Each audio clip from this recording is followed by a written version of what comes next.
Hello and welcome to a quick chat with Cobra Resources. Today, with Rupert from Cobra, who's talking us through the recent RNS, talking about some geophysics, IOCG targets. Rupert, thanks for taking the time to have a quick chat. Thanks, Charlie. Thanks for having me, and look forward to being able to walk you through recent results. Fantastic. Well, I think we should probably jump straight into it. IOCG targets, you've done some geophysics over it. Can you put a little bit more color about what you have done? Yeah, sure, mate. First of all, I'll give you some background around the geological concept and how we've matured that concept to our current point where we're ready to go and drill test these targets. So our land tenure is in the southern Gawler Craton, and it's very proximal to the southern margin of the Gawler Range volcanics. And that margin boundary is very important in terms of the geological setting for IOCG formation. And these targets were originally identified as the discrete magnetic anomalies that are proximal to a significant hill-to-the-suite granite emplacement.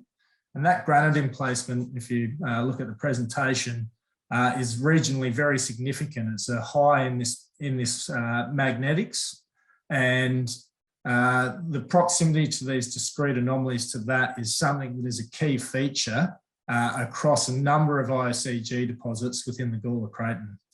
So this granitic intrusion coincides with the same mineralising event that has led to mineralisation and the occurrence of deposits such as Olympic Dam, Carrapateena and Prominent Hill. This area also has a broad scale Cow Creek copper anomaly compared to a lot of the other areas like gold deposits that we don't see any anomalous copper. And there's some regional, very broad scale gravity highs. So earlier this year, we did some saprolite pathfinder chemistry, and the results of that were very supportive to IOCG style mineralisation and warranted us to do a detailed ground gravity survey.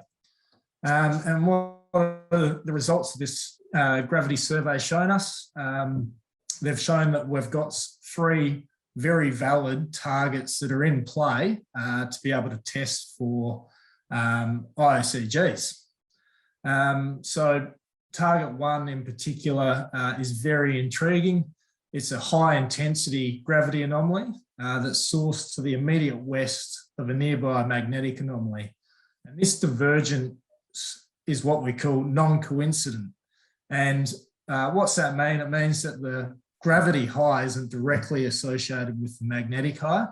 And why is that important to IOCGs? It's because there is generally a chemical oxidation process, and particularly in the Gawler Craton, mineralisation is directly associated with the hematization or the hematite-rich alteration, as opposed to the magnetic or the magnetised zone of an ore body or a system. But saying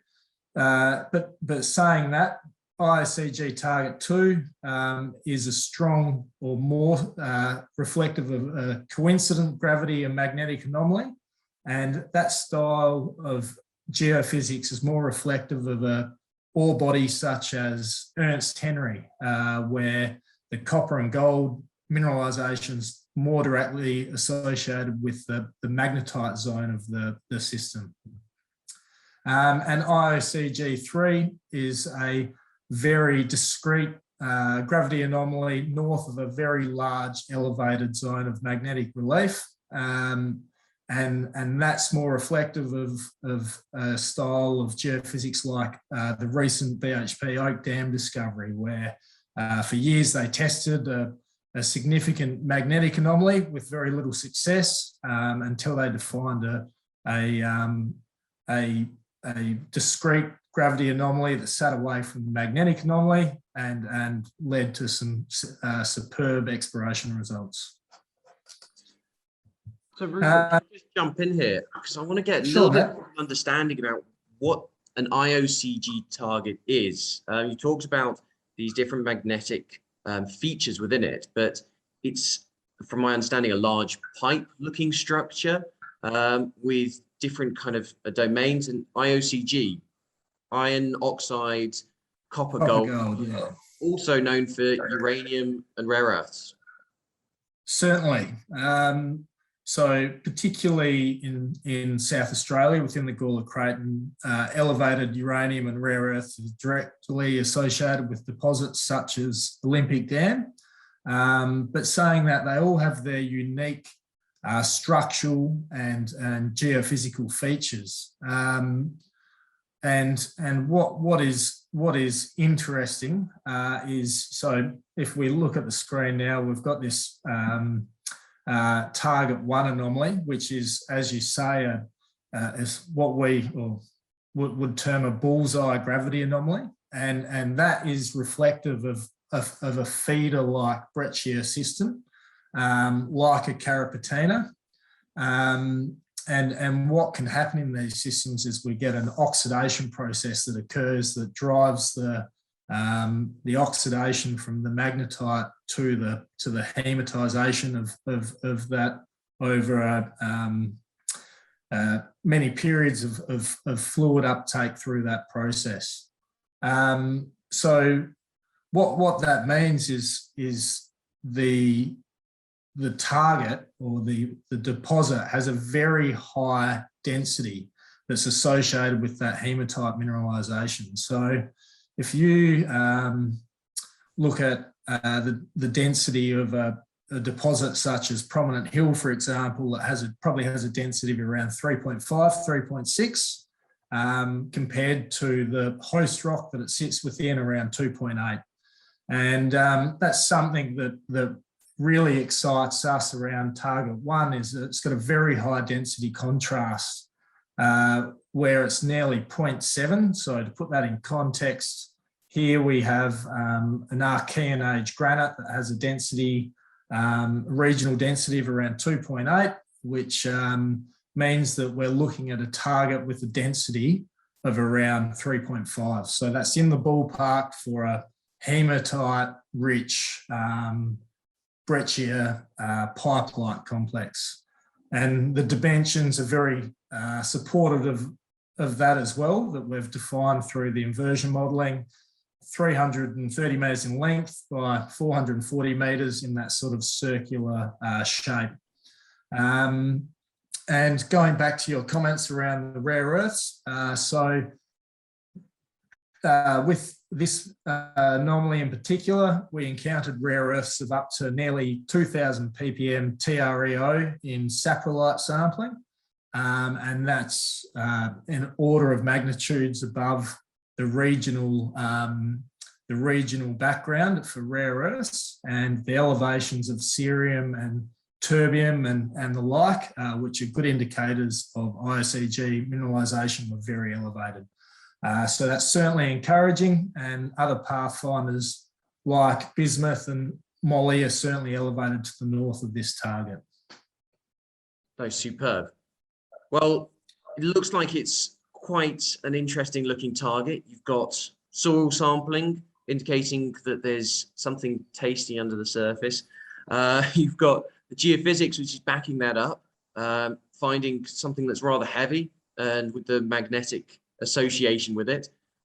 I'm guessing drill testing's the next thing, and from what I can see, it's relatively shallow. It is, Matt, and that's probably one of the highly beneficial components of these 3 targets. Is all of the model depth to targets sit within 60 to 100 metres, and for an IOCG target, that is exceptionally shallow. If we compare that to a lot of targets through the Gawler Craton, they can be in excess of several hundred metres and very expensive to explore. These targets at those depths justify us to walk up and drill test them, and we'll be able to cost effectively do that most likely through reverse circulation drilling. Well, superb. Well, I'm guessing that's not going to be too difficult to be doing in this region. We've got all of the drilling contractors in the area, I guess ready, as it were. Oh, look, we have some work to do. We've got to refine our exploration models a little bit more. We've already started working on the program design, and we have a good relationship with a local drilling contractor that we should be able to negotiate to lock in within a reasonable time frame. And we're currently working to gain the necessary regulatory approvals to be able to test these targets. So you should see us drilling some of these, or hopefully all of these targets into the new year. Fantastic. Well, Rupert, looks like it's an exciting 2020 lined up for Cobra. So I wish you all the best, and hopefully we'll catch up soon. Thank you very much, Charlie. Look forward to speaking to you again in 2022. Cheers. Bye. Merry Christmas, mate.